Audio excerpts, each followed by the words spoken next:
السلام علیکم ورحمۃ اللہ وبرکاتہ۔ رب اشرح لی صدری ویسر لی امری واحلل عقدۃ من لسانی یفقهوا قولی۔ اللہم فقہنا فی الدین، اللہم انی اسألک علما نافعا وعملا متقبلا ورزقا طیبا، رب زدنی علما۔ اعوذ باللہ من الشیطان الرجیم، بسم اللہ الرحمن الرحیم۔ لاسٹ ٹائم میں نے آپ کو بتایا تھا کہ وہ انسان جو چاہتا ہے کہ اس کی پرسنالٹی بیلنسڈ ہو، جو چاہتا ہے اس کو اور کچھ اگر سمجھ نہیں آتا، زیادہ کچھ نہیں کر سکتا، لیکن بس وہ چاہتا ہے کہ میں دین کے احکامات پر چل پڑوں، تو وہ کیا کرے؟ تو اللہ تعالیٰ نے ایک ماڈل دکھایا کہ وہ کیسا انسان ہے جو حلوہ اور منوہ سے اوپر اٹھ جاتا ہے۔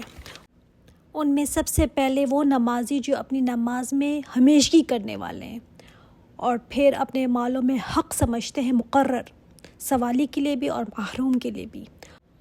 پھر وہ لوگ جو تصدیق کرتے ہیں یوم جزا کی، ڈرتے رہتے ہیں اس دن سے۔ تو یہ ہم نے لاسٹ ٹائم دیکھا تھا۔ انشاءاللہ تعالیٰ آگے اب کچھ اور دیکھتے ہیں ان کی خصوصیات۔ بسم اللہ الرحمن الرحیم۔ والذین هم لفروجہم حافظون، وہ لوگ جو اپنی شرمگاہوں کی حفاظت کرتے ہیں۔ آپ صلی اللہ علیہ وآلہ وسلم نے فرمایا تھا نا، جو مجھے اپنی زبان اور شرمگاہ کی ضمانت دے، میں اس کو جنت کی ضمانت دیتا ہوں۔ یہ بھی سمجھنے کی چیز ہے کہ بیلنسڈ پرسنالٹی یہ نہیں ہے کہ بس نماز روزہ کر لیا۔ اچھا، شرمگاہ کی حفاظت سے لوگ یہ مطلب لیتے ہیں کہ زنا نہیں کرنا، نہیں، یہ مطلب نہیں ہے اس کا۔ مطلب جانا بھی نہیں اس کے قریب، جانا بھی نہیں، جو راستہ اس کی طرف نکلتا ہے اس کو طرف جانا بھی نہیں ہے۔ اچھا، جو شرمگاہ کی حفاظت صرف کر لی یہ نہیں، بلکہ اس میں یہ بھی آ جاتا ہے کہ فحش باتوں سے بچو، آنکھوں سے جو دیکھے ادھر ادھر کی گندی چیزیں اس سے بھی بچنا ہے، ادھر ادھر جو لڑکیاں لڑکوں سے دوستیاں کرتی پھرتی ہیں ان سے بھی بچو، رومانس سے بچو، آنکھوں سے دیکھنا کوئی ایسی چیز، کانوں سے سننا، اسکرین پر چاہے ہو چاہے کوئی آن لائن ہو، سب سے بچنا۔ ہاتھوں کانوں آنکھوں کا بھی زنا ہوتا ہے، تو بس سب سے بچو۔ کہا گیا اپنی خواہش اگر پوری کر سکتے ہو نا، تو کیا بتایا گیا؟ الا علی ازواجہم او ما ملکت ایمانہم فانہم غیر ملومین، اپنی بیویوں سے اور اپنی لونڈیوں سے۔ لونڈیاں تو خیر آج کل کے وقت میں نہیں ہیں تو ہم اس پر بات نہیں کریں گے، مگر جو بیویاں ہیں، اللہ تعالیٰ نے انسانی جذبات کا بھی دیکھیں خیال کیا ہے۔ اللہ تعالیٰ نے اگر انسان کے اندر جنسی خواہش کا جذبہ رکھا ہے نا، تو ساتھ ہی نکاح کا راستہ رکھا ہے، اس کے علاوہ کوئی اور راستہ ہے ہی نہیں۔ جو صرف بیویوں سے خواہش پوری کریں گے، فَإِنَّهُمْ غَيْرُ مَلُومِينَ، وہ ہیں جن پر کوئی ملامت نہیں۔ پھر کوئی نہیں کہہ سکتا کہ ہاں یہ تو بڑا نیک ہے، اس نے شادی کر لی، او یہ تو بڑا نیک ہے، اس کے اتنے بچے ہیں، نہیں۔ البتہ صحابہ نے ایک دفعہ پوچھا تھا کہ کیا اس پر بھی ثواب ہے جو اپنی بیوی سے خواہش پوری کرے؟ تو آپ صلی اللہ علیہ وآلہ وسلم نے فرمایا کیوں، کیا اس پر گناہ نہیں جب وہ کہیں اور سے اپنی خواہش پوری کرے؟ تو جب حلال جگہ سے استعمال کرے اپنا تو اس پر بھی ثواب ملتا ہے۔ اس کے علاوہ جتنے بھی راستے ہیں سب کے سب حرام ہیں۔ شہوت پوری کرنے کے اللہ تعالیٰ نے جو راستہ بتا دیا صرف وہ راستہ ہے نکاح کا، اس کے علاوہ کوئی راستہ نہیں۔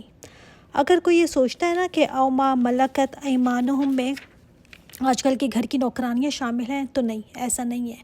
وہ خاص وقت تھا جب لونڈیاں ہوا کرتی تھیں، آج دنیا کے اندر کہیں بھی لونڈیاں نہیں ہیں، ٹھیک ہے؟ فَمَنِ ابْتَغَىٰ وَرَاءَ، جو کوئی تلاش کرے اس کے علاوہ، جو بات یہ کہہ دی گئی نا اوپر کہ اب لونڈیاں نہیں ہیں، تو کون بچ گیا؟ صرف بیویاں نا۔ تو جو اس کے علاوہ کوئی اور راستہ اختیار کرے گا، فَأُولَٰئِكَ هُمُ الْعَادُونَ، یہی لوگ پھر حد سے بڑھنے والے، حد سے تجاوز کرنے والے ہیں۔ اور جو حد سے بڑھ جائے، جو حدود اللہ نے رکھی ہوئی ہیں ان سے اگر نکل جائے، کیا پھر وہ ان لوگوں میں شامل ہو سکتے ہیں جن کی تعریف جو ماڈل اللہ تعالیٰ دکھانا چاہ رہے ہیں؟ والذین هم لأماناتہم وعہدہم راعون، وہ لوگ جو اپنی امانتوں کے اور اپنے عہدوں کے راعون ہیں۔ راعون کس کو کہتے ہیں؟ رائی جو ہے نا، آپ نے سنا ہوگا چرواہا۔ چرواہا کیا کرتا ہے؟ کبھی وہ بکریوں سے غافل ہوتا ہے؟ نہیں نا، ہر وقت اس کو یہ ڈر ہوتا ہے کہ کوئی بھیڑیا اس کو اچک نہ لے جائے، 24/7 اس کی حفاظت کرتا ہے۔ تو اسی طرح یہ لوگ اپنے عہدوں کی، اپنی امانتوں کی حفاظت کرتے ہیں۔ اچھا، امانت کیا ہے؟ ان کو ڈر لگا رہتا ہے نا کہ امانت میں کہیں خیانت نہ ہو جائے. تو امانت کیا ہے؟ جتنی چیزیں ہیں ہمارے پاس اللہ تعالیٰ کی سب امانت ہیں. مجھے بتائیں ہماری اپنی کیا چیز ہے؟ کیا یہ زندگی میری اپنی ہے؟ نہیں. ہماری ہوتی تو ہم ہزاروں سال جی لیتے. صحت اپنی ہے؟ نہیں. وہ بھی جب چاہتا ہے لے لیتا ہے. جوانی اپنی ہے؟ نہیں. بچے اپنے ہیں؟ نہیں. وہ بھی اپنے نہیں ہیں. رزق اپنا ہے؟ نہیں. تو یہ سب امانتیں ہیں. امانت کا حق ادا کرنا کیا ہے؟ مثلاً آپ کے پاس اب اگر اپنی کوئی امانت رکھواتا ہے، کوئی فرض کریں آپ کے پاس اپنا بچہ چھوڑ کر جائے. اب ہم جو ہے نا اپنے بچے سے زیادہ دوسرے کے بچے کی حفاظت کرتے ہیں. ہمیں ڈر لگا رہتا ہے کہیں اس کو چوٹ نہ لگ جائے. بھائی پرایا بچہ ہے تو جب تک ماں آ کر اس کو لے نہیں جاتی اس کا بڑا خیال رکھتے ہیں. کیا اس بچے پر اپنی مرضی ہم تھوپتے ہیں؟ نہیں. جیسے ماں بتا کر گئی ہے ویسے ہی کریں گے نا. جو چیز منع کر کے گئی ہے کہ اس کو نہیں دینا یا نہیں کھلانا تو ہم نہیں کرتے وہ. تو یہ سب چیزیں اللہ تعالیٰ کی امانتیں ہیں. اللہ تعالیٰ نے ہمیں شارٹ پیریڈ کے لیے یوز کرنے کے لیے ہمیں یہ باڈی پارٹس دیے ہوئے ہیں. تو پھر ہم اس پر اپنا حکم چلائیں یا اللہ کا. اتنی سی بات ہمیں سمجھ نہیں آتی. اور وہ کیسا انسان ہے؟ وَأَحْدِهِمْ رَاعُونَ، جو اپنے وعدوں کو پورا کرتے ہیں، چاہے کانٹریکٹ بیس پر وعدہ کیا ہو، چاہے ویسے ہی وعدہ کیا ہو، چاہے کہیں اوتھ لیا ہو. اگر کوئی وعدہ نہ بھی کیا ہو نا، ویسے ہی کہہ دیا ہو کہ ہاں میں کروں گی، تو پھر کوشش کریں کہ اس کو پورا کریں. ورنہ دوسرے کا ٹرسٹ اٹھ جاتا ہے. اگر نہیں کر سکتے پورا تو پھر دوسرے کو بتا دیں. اور کہا گیا وعدوں کی نگرانی کرو. غافل نہ رہو کہ ہاں وعدہ تو کیا تھا اب چھوڑو، بھول گیا ہوگا اس کو بھول جائے. آپ کو تو یاد ہے نا. آپ صلی اللہ علیہ وسلم نے زیادہ تر اپنے خطبوں میں نا وعدوں کو پورا کرنے پر زور دیا ہے. وَالَّذِينَ هُمْ بِشَهَادَاتِهِمْ قَائِمُونَ، اور وہ لوگ جو اپنی گواہیوں پر قائم رہنے والے ہیں. کون سی گواہی؟ انسانوں کے ساتھ گواہیوں کے معاملات ہوتے ہیں نا، تو جہاں پر انسانوں کے ساتھ گواہی کا معاملہ ہو، ٹھیک گواہی دو، سچی گواہی دو. بعض دفعہ دیکھیں لوگ دیکھ کر بھی نا کہتے ہیں میں نہیں گواہی دیتی، مجھے اس میں نہیں پڑھنا، مجھے کیا ضرورت ہے. تو دوسری جگہ آیا ہے قرآن میں کہ جب گواہوں کو بلایا جائے تو وہ انکار نہ کریں. یہ نہیں کہہ سکتے کہ میں نے نہیں دینی گواہی نہیں دیں گے نا آپ تو صحیح فیصلہ کیسا ہوگا پھر. گواہی بھی امانت ہے. سب سے بڑی گواہی تو یہ ہے نا کہ ہم کلمہ طیبہ کی گواہی دیتے ہیں کہ اللہ صرف ایک ہے، اس کے سوا کوئی اور نہیں، کوئی شریک نہیں، صرف ایک ہی الہ ہے. یہ سب سے بڑی گواہی ہے اور محمد صلی اللہ علیہ وآلہ وسلم اس کے رسول ہیں.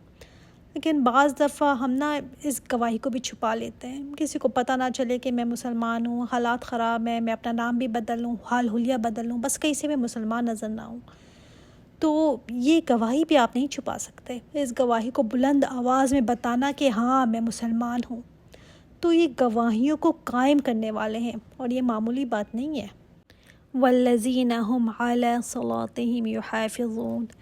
اب دیکھیے پھر نماز کی بات آئی. وہاں سٹارٹ بھی جو نماز سے ہوا تھا نا اور اینڈ بھی کہاں نماز پہ ہو رہا ہے. سمجھ لیں نماز ایک بریکٹ ہے، اس کے اندر ساری کوالٹیز ہیں. نماز کی حفاظت کا مطلب یہ ہے کہ نماز کے اوقات، اس کی شرائط کا خیال رکھتے ہیں یہ.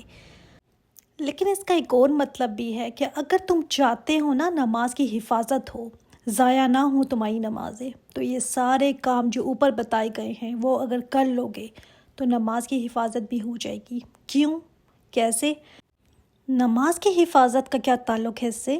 قیامت کے دن مفلس کون ہوگا اس امت کا؟ جس نے کسی کا حق مارا ہوگا، جس نے وعدے توڑے ہوں گے، کسی کے ساتھ ظلم کیا ہوگا، امانتوں میں خیانتیں کی ہوں گی، کسی کے ساتھ برے معاملات کیے ہوں گے، یا اپنی شرمگاہ کی حفاظت نہیں کی ہوگی، یا نمازیں تو پڑھتا تھا مگر خیال نہیں کرتا تھا اس کا. تو اب کیا؟ اب جو نمازیں ہوں گی نا وہ کسی اور کو دینی پڑیں گی، اس کو جس کا حق مارا تھا. تو نمازوں کی حفاظت تو یہ نہ ہوئی. نمازوں کی حفاظت ایسے ہو سکتا ہے کہ جب یہ حقوق ادا کرو گے. اور آپ دیکھیں نا نماز کے علاوہ جو باتیں ہیں سب لوگوں کے متعلق ہیں نا، وہ لوگوں کے حقوق سے متعلق ہیں. تو لوگوں کے حقوق کے سارے معاملات اپنے ٹھیک کرو گے، ان کے حق نہیں مارو گے، تو نمازیں بھی تمہاری حفاظت میں رہیں گی. اولئک فی جنات مکرمون. یہ لوگ ہیں جو جنتوں میں ہوں گے. ایک جنت نہیں، جنات کہا گیا، پلورل ہے، باغات میں ہوں گے. اور مکرمون، معزز ہوں گے. دیکھیں آپ بہت بھی کوئی خوبصورت جگہ پر چلے جائیں مگر عزت نہ کوئی دے آپ کو، یا کوئی پیلس میں نوکر ہے جہاں اس کو دھتکارا جاتا ہے، تو پیلس کیا پھر اس کے لیے. جہاں اس کو عزت نہ ملے. تو جہاں اس کی عزت نہیں نا تو وہاں کچھ بھی نہیں. عزت بڑی چیز ہے. انسان کہتا ہے نا عزت ہو چاہے اور کچھ نہ ملے. جنت ایسی جگہ ہے جہاں پر عزت سے رکھا جائے گا. کیسے عزت کیسے اکرام کیا جائے گا وہاں پر کہ ان کا ہر طرف سے فرشتے سلامتی دے رہے ہوں گے. ان کے محل ایسے ہوں گے کہ ایک اینٹ سونے کی اور یہ ایک اینٹ چاندنی کی ہوگی. اور اس کا جو سیمنٹ ہے اس کا مسک کا ہوگا. تکریم والی جگہ ملے گی. اللہ تعالیٰ کی طرف سے بھی سلام آئے گا. عزت ہی عزت ہوگی. کوئی دھتکارنا نہیں, کوئی بے عزتی کی بات نہیں. اللہ اکبر. اب آگے جو ٹاپک جو ہے نا وہ بدل جاتا ہے. کفار سے بات کی گئی ہے نا جو مذاق اور ٹھٹا کیا کرتے تھے عذاب کا. تو کیا کہا گیا؟ فَمَا لِلَّذِينَ كَفَرُوا قِبَلَكَ مُهْطِعِينَ. تو کیا ہے ان لوگوں کے لیے جنہوں نے کفر کیا, وہ آپ صلی اللہ علیہ وآلہ وسلم کی طرف دوڑ کر آنے والے ہیں. یعنی جب آپ صلی اللہ علیہ وآلہ وسلم حرم میں جاتے تھے نا تو یہ جب دیکھتے کہ نبی کریم صلی اللہ علیہ وآلہ وسلم آئے ہیں تو ہنستے ہوئے جلدی جلدی جمع ہوا کرتے تھے کہ دیکھیں آج اب یہ کیا بات کرتے ہیں. عن الیمین وعن الشمال عزین. دائیں سے اور بائیں سے گروہ در گروہ. دیکھیں اس بارے میں بتایا جا رہا ہے کہ ٹولیوں کی شکل میں یہ دائیں کی طرف سے بھی آتے تھے, بائیں طرف سے بھی گروہ بنا بنا کر آتے تھے. ان کے لیے مذاق بن گیا تھا نا, تو فن چیز تھی ان کے لیے کہ بس آؤ اس کو اب چھیڑتے ہیں. تو یہ گروہ در گروہ جمع ہو جاتے تھے آپ صلی اللہ علیہ وسلم کے گرد اور مذاق کیا کرتے تھے. ہماری نبی نے دیکھیں کیسی کیسی باتیں سنی نا. ہم تو اتنی سی بھی کبھی کوئی بات نہیں سن سکتے. اگر ہمیں کوئی کچھ کہہ دے تو عرصہ ہم بات نہیں کرتے لوگوں سے کہ اس نے مجھے یہ کہا تھا. آپ صلی اللہ علیہ وسلم نے کیا کچھ برداشت نہیں کیا. تو کہا گیا ایطمع کل امرئ منہم ان یدخل جنت نعیم. کیا لالچ رکھتا ہے ہر شخص ان میں سے کہ وہ جنت میں داخل کر دیا جائے گا, نعمتوں بھری جنت میں. وہ کہتے تھے نا ہم تو جنت میں ہی جائیں گے, یہاں پر اتنا اچھا ہمیں ملا ہوا ہے تو وہاں پر ہمیں کیوں نہیں ملے گا. اور یہ بیچارے جو غریب مسکین یہاں پر کس حال میں ہیں تو وہاں پر پھر کس حالت میں ہوں گے. ایسی باتیں کرتے تھے یہ جیسے جنت ان کا حق ہے. دیکھیں نا جو لوگ دین کو نہیں سمجھتے, اس کو نہیں سیکھتے, اس کو نہیں پڑھتے, ان کے لیے جنت ایسی ہے جیسے جیب میں رکھا ہوا ٹکٹ. ہم نے ٹکٹ رکھا ہے نا بس چلے جانا ہے ہم نے. اور آج ہمارا بھی یہی حال ہے کہ بس گناہ کبیرہ میں پڑے ہوئے ہیں, سوچتے ہیں جنت میں تو ہم نہیں جانا ہے, امتی ہیں ہم. اللہ تعالیٰ نے فرمایا کیا ہر شخص یہ لالچ رکھتا ہے کہ وہ جنت میں چلا جائے گا؟ کیا اللہ کی جنت اتنی سستی ہے؟ کیا ہم نے وہ ساری شرائط پوری کر لی ہیں جو جنت میں جانے کی ہیں قرآن میں جس طرح بتایا گیا؟ کلا, ہرگز نہیں. ایسا نہیں ہونا, اتنا آسان نہیں ہے جتنا تم نے سمجھ رکھا ہے. انا خلقناہم مما یعلمون. یہ جس تکبر سے بولتے ہیں نا اپنے آپ کو, سمجھتے ہیں کوئی بڑی چیز, ان کو پتہ ہے کہ یہ کس چیز سے پیدا کیے گئے ہیں. ان کو پتہ بھی ہے کہ یہ کس چیز سے پیدا کیے گئے ہیں. اس پانی کی بوند, حقیر بوند سے جس سے انسان نفرت کرتا ہے. یہ کیسے ہو سکتا ہے کہ جو مومن محنت کر کے دنیا میں اور دوسرا جو مذاق کر کے جنت جہنم کا مذاق بنا کر ٹھٹا کر کے آیا ہو, دونوں جنت میں چلے جائیں؟ نہیں ہو سکتا. یہ اللہ تعالیٰ کا فرمانبردار اور نافرمان دونوں جنت میں چلے جائیں. اللہ تعالیٰ نے فرمایا نہیں, یہ نہیں ہوگا. فلا اقسم برب المشارق والمغارب انا لقادرون. بس نہیں, یہ بس نہیں کس پر کہا گیا؟ جو چاہت انہوں نے کہی ہے نا, جو ان کی چاہت ہے, ایسا نہیں ہونا. اقسم برب المشارق والمغارب, میں قسم کھاتا ہوں مشرقوں کے رب کی اور مغربوں کے رب کی. انا لقادرون, ہم البتہ قادر ہیں. مشارق اور مغارب کی بات یہاں پر آئی کیونکہ وہ گروہ در گروہ میں مشرق اور مغرب سے آتے تھے نا. تو تمہیں پتہ نہیں ہے کہ تمہارا رب تو مالک ہے, قوتوں کا مالک ہے. وہ تو رب ہے مشرقوں کا بھی اور مغربوں کا بھی. کس چیز پر قسم کھائی گئی ہے؟ عَلَىٰ أَن نُبَدِّلَ خَيْرًا مِّنْهُ وَمَا نَحْنُ بِمَسْبُوقِينَ, کہ وہ بدل کر لے آئی ان سے بہتر. اللہ تعالیٰ چاہے نا تو وائپ آؤٹ کر دے, ان کو عذاب دے کر ختم کر دے پورے کی پورے لوگوں کو, اور ان کی جگہ اوروں کو لے آئے. وَمَا نَحْنُ بِمَسْبُوقِينَ, اور نہیں ہے ہم عاجز. اللہ تعالیٰ نے فرمایا کہ ہم میں سے کوئی آگے نہیں بڑھ سکتا. فَذَرْهُمْ يَخُوضُوا وَيَلْعَبُوا حَتَّى يُلَاقُوا يَوْمَهُمُ الَّذِي يُوعَدُونَ. فذرہم، یہ کنکلوژن ہے کہ اے نبی ان کو چھوڑ دے، یخوضوا، یہ بحثیں کریں، ویلعبوا، کھیل میں پڑے رہیں. کب تک چھوڑے رکھیں ان کو؟ یلاقوا، حتیٰ کہ یہ جا ملے، یومہم، اپنے اس دن سے، الذی یوعدون، جس کا یہ وعدہ دیے گئے ہیں.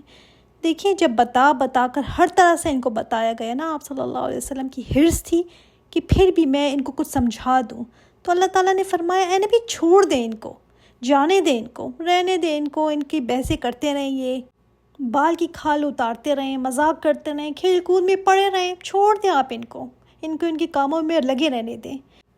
ان کو تب ہوش آئے گا جب وہ دن آ جائے گا جس کا یہ وعدہ کیے جاتے ہیں، قیامت کا دن یا ان کی موت کا دن. یوم یخرجون من الاجداث سرعا کانہم الی نصب یوفضون، جس دن یہ نکلیں گے اپنی قبروں سے. کیسے نکلیں گے؟ سرعان، دوڑتے ہوئے. کانہم الی نصب یوفضون، گویا کہ دوڑتے ہیں اپنے بتوں کی طرف. دیکھیں ان کو جب کوئی بات یا کوئی مسئلہ ہوتا تھا نا تو اپنے بتوں کی طرف دوڑ لگایا کرتے تھے، یہ ہمارے مسئلے حل کریں گے. جیسے دنیا میں بھی نا اپنی بتوں کی طرف یہ دوڑتے ہیں، تو اس روز بھی قبروں سے نکل کر یہ دوڑیں گے اللہ کی طرف. نصب کا دوسرا معنی ٹارگٹ. جیسے بھی دنیا میں بھی دیکھیں نا، سب صبح ہوتے ہی اپنے گول، اپنے ٹارگٹ کی طرف دوڑتے ہیں. کبھی رش آورز کو دیکھ کر سوچا کریں کہ اس دن یہ کس طرف دوڑ رہے ہوں گے. صبح ہر کوئی جلدی میں ہوتا ہے نا، کسی کو راستہ بھی نہیں دینا چاہتا، کہ ہر کوئی ہوتا ہے کہ میں بس جلدی پہنچ جاؤں. اتنی تیزی سے اپنے گول، اپنی منزل کی طرف لوگ جا رہے ہوتے ہیں. تیزی سے اس دن نکلیں گے اور دوڑیں گے کہاں؟ اللہ کی طرف. مگر نصب اس کو بھی کہتے ہیں جو کسی کا ٹارگٹ ہے نا اس کی طرف دوڑ لگائے.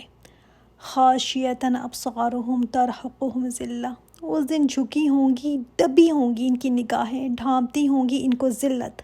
کیوں؟ کیونکہ اب پتہ چل گیا ہے نا یہ کیا ہو گیا ہے. ہم تو اپنی زندگی برباد کر کے آئے ہیں، میں کیا کر کے آئی ہوں؟ میں تو کچھ بھی نہیں کیا ہوا. تو نگاہیں جھکی ہوں گی. اور نگاہیں جھکنا نا کس چیز کی علامت ہے؟ شرمندگی کی، پشیمانی ہوگی، ذلت ان پر چھا رہی ہوگی.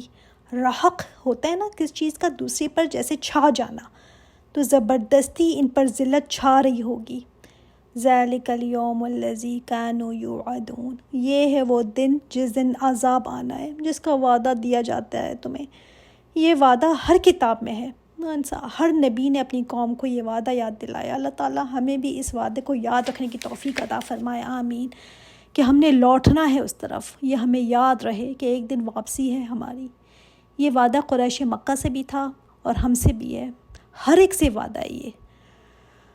اللہ اکبر. اللہ تعالیٰ ہمیں ان آیتوں کو سوچنے اور سمجھنے کی توفیق عطا فرمائے، آمین. سبحانک اللہم و بحمدک، اشہد ان لا الہ الا انت، استغفرک و اتوب الیک.